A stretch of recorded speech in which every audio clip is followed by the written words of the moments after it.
Regarde, l'appel mérite une réponse. L'amour de Dieu est invariable. Mais ta réponse peut déterminer beaucoup de choses dans ta vie. La réponse que tu donnes à l'amour de Dieu peut déterminer beaucoup de choses dans ta vie. Ça va changer toute ta vie. Vous savez, Ephésiens chapitre 1 au verset 3 dit: béni soit Dieu le Père de notre Seigneur Jésus-Christ, qui nous a bénis de toutes sortes de bénédictions dans les lieux célestes. N'est-ce pas? Ça veut dire quoi? Dieu nous a bénis, oui ou non? Pourquoi tu galères? Demande à ton voisin, pourquoi tu galères?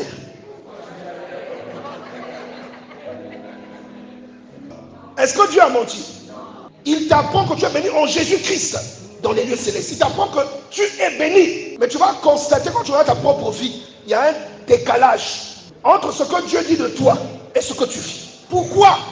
Parce que tout ce que Dieu a laissé pour toi nécessite une implication de ta part. L'amour de Dieu mérite une réponse. Pour la plupart d'entre nous, Dieu nous aime, mais il n'y a pas de réponse de notre part. Tu viens à Dieu seulement quand tu as un besoin. Tu viens à Dieu quand tu es malade. Tu viens à Dieu parce que tu veux te marier. Mais le besoin, c'est-à-dire la réponse naturelle que tu vois dans Genèse chapitre 4.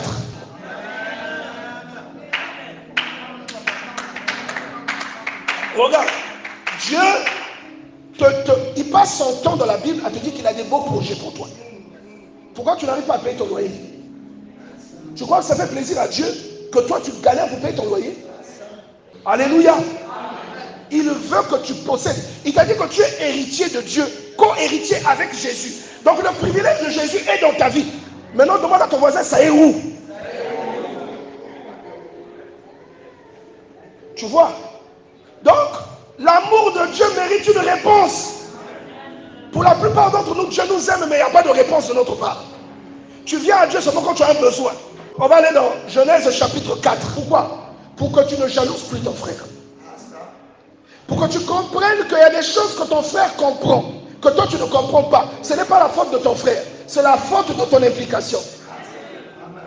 L'amour de Dieu mérite une réponse. La qualité de l'offrande qu'Abel donne, c'est la preuve de l'amour qu'il avait pour son Dieu. Personne ne lui a enseigné ça. Maintenant, pourquoi on doit être réduit à t'enseigner que tu dois aimer Dieu? Pourquoi? Personne n'a enseigné à Abel qu'il faut aimer Dieu. Abel, vous savez, dans la Bible, quand on parle de la graisse, ça signifie la chose la plus importante. On dit ici, Abel de son côté en fit une des premiers-nés, c'est-à-dire les prémices.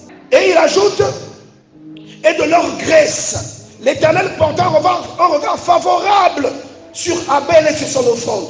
Mais il ne porta point un regard favorable sur Caïn. En fait, c'est comme quelqu'un qui donne à Dieu une chose qu'on ne donne à personne. Dis à ton voisin, donne à Dieu quelque chose de cher. La chose la plus chère que tu peux donner à Dieu, elle est à l'intérieur de toi. Est-ce que tu comprends ça? Comment deux frères qui sont nés d'un même père et d'une même mère n'ont pas compris Dieu de la même manière?